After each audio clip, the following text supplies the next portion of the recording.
Hey guys, and welcome back to the channel. Have you ever heard about the psychology of money? So psychology is so essential. I know people poo-poo on psychology majors and sociology majors and things like that, and I might have been one of them. But it's so essential because psychology and how we develop and how we think in the world around us and how people interact is so critical, and it plays a big role in why we do what we do or why we don't do what we do. And so The Psychology of Money is a great book by Morgan Housel. Thank you to Kevin for suggesting it and for sharing your book recommendation with me. It is a critical book that can help you change your mind about money, and it makes you think differently about how you've been acting with money or how you want to act moving forward. And so I'm going to talk about some critical lessons, some key takeaways, about 15 of them, on sustaining your wealth, on financial freedom, on your spending habits, on risk management, and more. So let's get into the video. So let's talk about category number 1, which is lessons on sustaining wealth. So the first lesson in this category is doing well with money has little to do with how smart you are, and it's a lot to do with how you behave. And so with money, you do need to learn about the tools and the strategies and the things that you need to employ and do in order to achieve wealth and to achieve success. However, it's not always just about the smarts, right? You could have a really great job and be really smart and spend all of your money, or spend way more than you have or that you make, or you don't know how to invest, or you choose not to invest. It is the behavior. And so that's why psychology is interesting. It is our behavior. It is our thought patterns and our mind that makes us do certain things. And so at the end of the day, if you want to live a rich life and you want to be wealthy and you want to take care of yourself and you want to feel peace with money, because some people have a lot of money and they still don't feel peaceful. I know this can be me at times, can have a lot of money. It's like, wait, do we? Or I got to keep getting more and more and more. Why do we need more? Are you going to use it for something? Are you going to serve someone? Or do you have this scarcity mindset or this lack mindset? Why do you need more? How much do you need? Do you have not enough, but you think you just need to spend and live your life because you never know when you're going to die, and you want to make sure you're maximizing your life even though you might live for another 50, 60, 70, 80 years? So it's really important to work on the behaviors and the mindset behind money, because even if you accumulate wealth, that's why a lot of lottery winners end up becoming broke and get back in the same situation or worse before they won the lottery, is because they never changed the behavior and they got this huge lump sum of money. So it's really about working on your behaviors around money and starting to learn about what are your behaviors around money, what are your mindsets, what is your mindset around money, so that you can either make a change or continue doing what you're doing, right? We want these wealthy habits. If you have a good habit, just like with eating or with exercising, you're going to be healthier. And so you want good financial habits so that you have a good financial life. Number 2, getting money is one thing, but keeping it is another. So there's 2 categories of people. So people who need more or trying to accumulate more money, right? But then some people don't know how to make it, right? So how do we make more money? How do we make it? But then a lot of people know how to make it, but they don't either know how to stop. Maybe they're making too much money, or that's all they care about. I just have to get money, and they're staying in this game. But when do we decide that it's enough? When do we stop? And how do we also keep it, right? And so maybe you're making money, then you just spend it. Make money, spend, right? And so that's one reason I talk about, like, hey, look at how much money you actually make. Look at what is your gross income, and then how much is going out the door each month? How much is going out the door each day? A few times a day. And so look at that, because part of it, like I said before, is your behavior. So paying yourself first, treating it like a bill, treating yourself, hey, I'm going to pay to me and my family first. I'm the most important bill. And living below your means. So even if you make $500,000 a year or $1 million a year, you don't have a $100 million house. You don't spend $1 million a year, right? You want to live below your means. So it's all about working on those behaviors that you have, your mindset, and trying to keep the money if you make it. The next category is lessons on financial freedom. And I really like this category because this is one reason why I wanted to start building wealth for our family and to really start investing and doing things that I care about and helping serve other people and help them do the same. Because really, I realized that here's number 1, use the money to gain control over your time. And so time is one of the most valuable assets. And once I had my beautiful son, I just realized that I want to be able to spend time with him and not just have him go to a daycare or something all day. And thankfully, he actually goes to my husband's parents and then my parents. And so that's been a huge gift and saves a lot of money. But my main appreciation with that is that he's at least with our families. And so he's being around people that we love and that love him and that help him and that we trust and respect and all that stuff. But time, I just want time to do things that I enjoy, time to take care of my health, time to spend time with my family, time to work on projects and things. Really, it can buy you freedom. Some people are stuck. Some people love the 9-to-5s. I think on a lot of financial channels and YouTube channels and podcasts and things, people could talk about the 9-to-5 is horrible. But honestly, I think there's a time and a place in a 9-to-5 for lots of people. That's a great option for lots of people if that is what you choose. But the 4-Hour Work Week by Tim Ferriss really opened my eyes. I was like, 4-hour work week and remote work and COVID really expanded and going, wow, we waste a lot of time on commutes that we probably don't need to. That's not necessary, or time on meetings or going certain places. And really, at the end of the day, it's our time. And so why I want to build wealth is so you can use it as a tool to help others and to do things for your family and for other people and projects and things that you care about and philanthropy and all of that good stuff. But it's also so you can buy back your time and choose to do what you want. So most people don't want to, like the 4-hour work week, just retire and sit on a beach, even though the book cover would suggest that or maybe imply that. Really, you just want to be able to choose what you do with your day and your life. And that's honestly one of the biggest gifts and blessings in the world. And a way to do that is you have to earn a certain amount of money, you have to make a certain amount of money and build certain passive income streams and things of that nature. So just something to think about.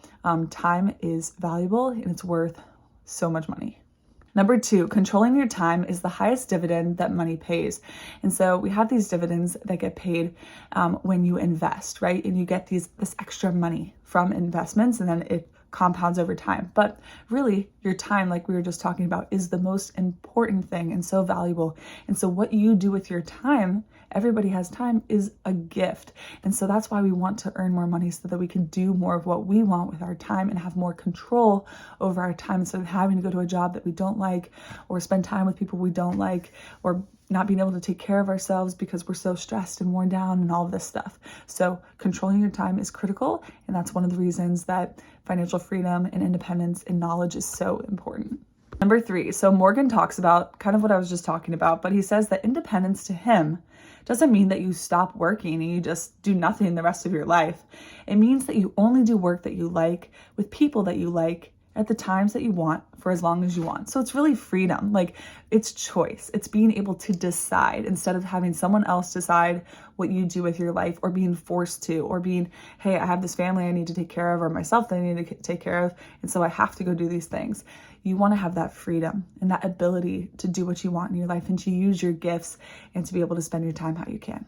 All right, another great category is lessons on spending habits, okay? So I'm not really a spender. There's typically 2 types of people, savers and spenders, and we all fall on a spectrum of how maybe much we're savers, how much we're spenders, etc. And so sometimes with the relationship, it can be helpful to have a mix of that or have 2 of you both on the same page.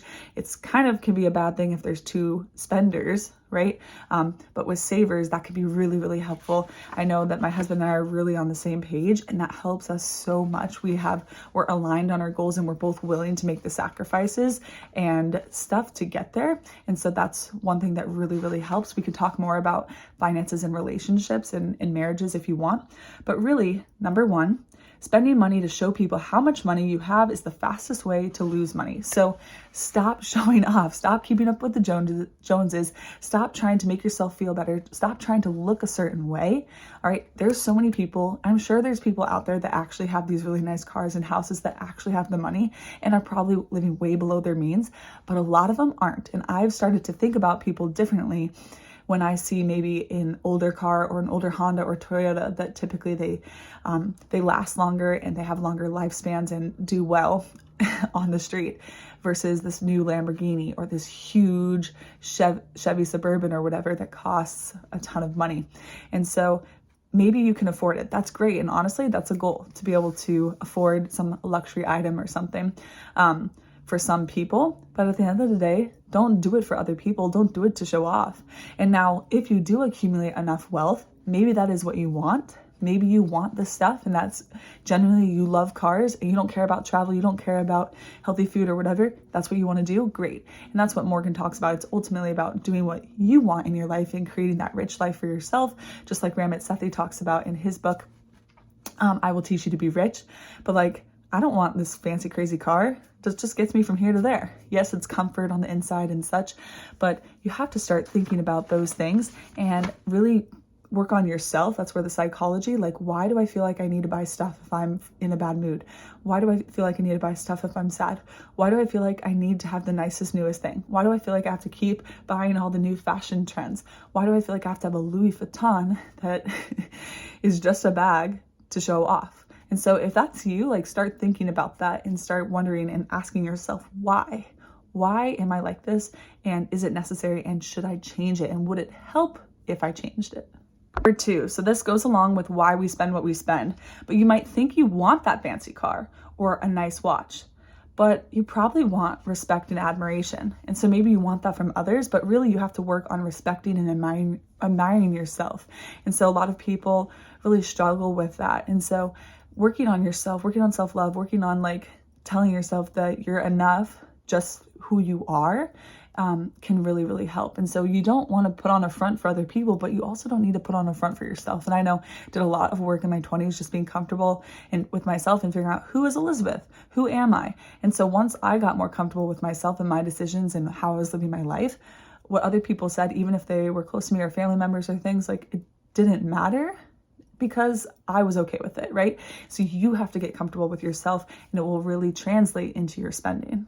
Number 3, so be nicer and less flashy. No one is as impressed with your items as you are. And so typically he talks about a lot of people actually imagine themselves in that situation. So if there's this nice Corvette or whatever, you're like, ooh, I wonder what people would think about me if I had that. They're not like, wow, that guy's really cool. And maybe some people are. I think we can't just make that strict of a statement saying no one thinks they're cool or whatever.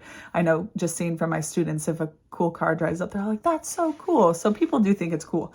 But at the end of the day, like, the best way to make good relationships and to actually connect with people is through being kind and actually being a good person. So focus more on that. Those are the things that actually matter. Number 4, I think this is really profound. It's very simple, but profound. So saving is the gap between your ego and your income. So ego is this huge thing. In psychology, you learn so much about the ego, the super ego, all this stuff.